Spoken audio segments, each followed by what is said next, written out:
আসসালামু আলাইকুম প্রিয় ভিউয়ার্স, আশা করি সকলে ভালো আছেন। আলহামদুলিল্লাহ আমিও ভালো আছি। তো এই গরমের মধ্যে আমি আমার মুরগির কীভাবে যত্ন নেই, ম্যানেজমেন্ট কি করি, কি খাবার দেই, আজকে আপনাদেরকে সম্পূর্ণ দেখাবো। এবং মুরগিগুলোকে কিভাবে ছাইড়া দেই, কি পানি দেই, পানির সাথে কি মেডিসিন দেই, আপনারা আমার সাথে দেখতে থাকেন। তো এই যে দেখতেছেন, এখানে আমি নিছি কুড়া, এটা হচ্ছে ধানের কুড়া নিছি, সাথে নিছি আমি ভুট্টা ভাঙ্গা, এরপর হচ্ছে ভুসি, এরপরে এনাও ধারের কিছু চিটা আছে, অর্থাৎ এখানে সব কিছু মিলাইল আছে। তো আমি ধানের কুড়ার সাথে ভুট্টা ভাঙ্গা, সয়াবিন ভাঙ্গা আর শুটকি গুঁড়া নিলাম। দেখেন,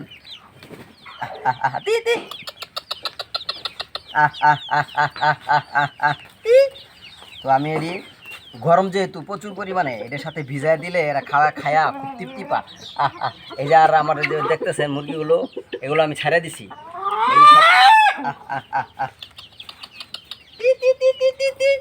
দেখাবো দিকে, এই দেখতেছেন মুরগিগুলো খুব তৃপ্তি সহকারে খাইব তারা, কারণ ভিজা খাবার, গরমের দিন ভিজা খাবার দিলে মুরগি ভালো থাকে এবং মুরগির খুব তৃপ্তি আর কি সহকারে খাইতে পারে।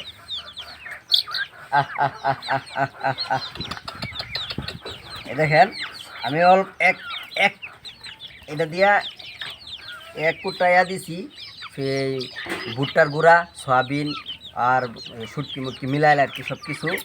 আর এখানে দিছি আমি কুড়া, আর এগুলো মিক্স করে একসাথে আমি দিয়ে দিছি। এতে আপনার লাভ কী হয়, ডিমের প্রোডাকশন কম হয় না, বরং এই ধান গম এডি খাওয়াইলে ডিম আরও বড় হয়। আমরা একটা ভুল ধারণা ছিল শুধু লেয়ার খাওয়াইলে ডিমের প্রোডাকশন খুব বেশি হয়, না, আপনি বিভিন্ন খাবার মিক্স করে খাওয়াইলে লেয়ারের চেয়ে আরও বেশি ভালো হয়। আর গরমের দিন বিশেষ করে আপনার এই যে আমরা যে কোড়া খাওয়াই মুরগিরে, কোড়া খাওয়াইলে মাংসের জন্য যে এগুলো তো আমি বিক্রি করে দিব, কালকে বুধবার সবগুলো বিক্রি করে দিব। দেখেন এটিরে আমি মাংসের জন্য তৈরি করতেছি, এগুলোর শুধু ছেড়ে দিয়ে কোড়া খাওয়াইতেছি।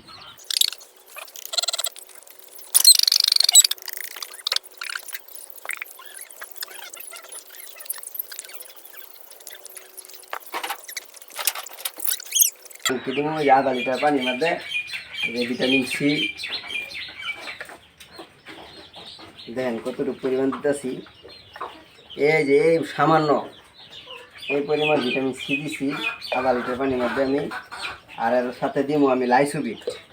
এগুলোর মধ্যে বাচ্চারা অন্য কি কোনো কিছু দিব না। আমি কালকে ভিডিও আপনাদেরকে দেখাইছিলাম যে শুধু লাইসুবিট আর ভিটামিন সি দিয়া এদেরকে আমি গরমের মধ্যে বোর্ডিং করাবো।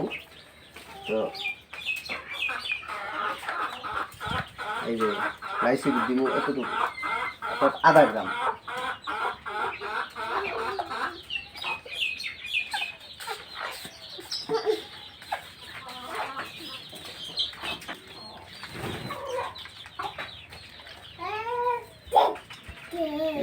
এই যে টাইগারের আমার অল্প কিছু বাচ্চা আছে, 20টা বাচ্চা আছে টাইগারের, এদেরকে দিয়ে দেবো। এখানে জরিটা আছে,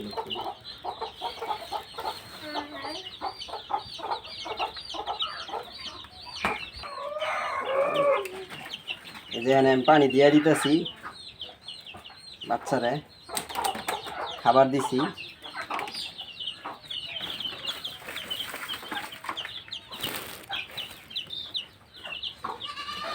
আরেকটা জিনিস আপনার এদিকে দেখায়, আরেকটা জিনিস আপনার পরিষ্কার রাখবেন যাতে গ্যাস না হয়, অ্যামোনিয়া গ্যাস না হয়, স্যাঁতস্যাঁতা না হয়, একদম সুন্দর পরিপাটি। আর এখানে একটা বাচ্চা ছাউ উড়াইছে, হ্যাঁ একদম ছোট, মানে 2টা না 3টা ডিম আসছিল, ভাবছিলাম যে ছাউ উঠবো। তো এই যে একটা কুচ্চা মুরগির সাথে ওই যে ওইখানে যে 90 ডিম আসছিল, 90 ডিমের মধ্যে ভাবছিলাম যে ছাউ উঠবো, নষ্ট হয় নাই, দিয়ে দিছি, মাশাআল্লাহ উঠছে। দেখেন কত ছোট, একদম ছোট উঠছে, কালো। যাই হোক, একটা মুরগি নতুন করে আজকে কুচ্চা বসায় দিলাম এখানে, কারণ ডিম একেবারে নাই, বাচ্চা বলতেই নাই, এই জন্য এখানে একটা, ওইখানে একটা, 2টা কুচ্চা বসাইছি নতুন করে।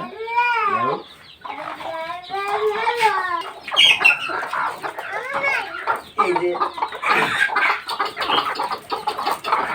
প্রায় মুরগি কুচ্ছে হয়ে গেছে। এখানে আমার মুরগি আছে, মুরগি মিলে প্রায় 25-30টার মতন, আর কিছু আছে ডিম খাইছে, বুঝছো? ডিম পাইরা ওই যে নিচে ডিম খায় ফেলা, কারণ ডিম মুরগির ঠোঁট আবার থাকা দিচ্ছে। ওই দেখেন অবস্থা, আমি আর খাবার দিছি, খাবারের মধ্যে ডিম পাইরা রাখছি। 1 2 3 4 5টা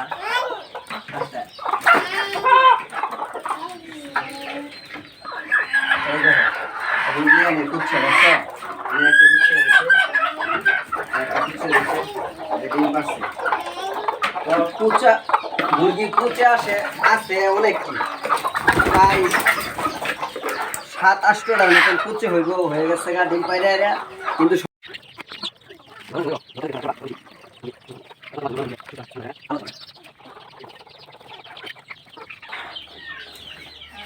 এখন এই বাচ্চারে আমি পানি দিব আধা লিটার পানির মধ্যে আগে দিছিলাম ওই যে টাইগারের বাচ্চা আছে ওই 20টা, ওটা দিছিলাম আধা লিটার পানি। আবার এখন দিতেছি আধা লিটার পানিতে ভিটামিন সি আর দিলাম লাইসোবিট। তো এভাবে আপনারা কি করবেন, গরমের সিজনে বাচ্চাদেরকে যত্ন নেবেন এবং ব্রিডিং করাইবেন যাতে বাচ্চা সুস্থ থাকে, ঠিক আছে? তো এই যে অনেকে বলে যে, আমি বলছিলাম ডিমের একটা ভিডিও দিছিলাম যে ভাই কী পরিমাণ ডিম পাই। এই যে দেখেন এই ডিমগুলো আপনি সাথে সাথে নিয়ে এরা ফ্রিজে রাখতে হবে। বর্তমান যে টেম্পারেচার তাপমাত্রা, ডিম উঠায়া আমি এখন নিয়ে এটা ফ্রিজে নর্মালে রাখবো, কারণ আনাইলে সবগুলো ডিম নষ্ট হয়ে যাবে। তো এই জন্য আপনার কী করতে হবে, ডিম উঠায় সাথে সাথে আপনি যদি পারেন ধুইয়া পরিষ্কার করে পরে ফ্রিজে রাখবেন।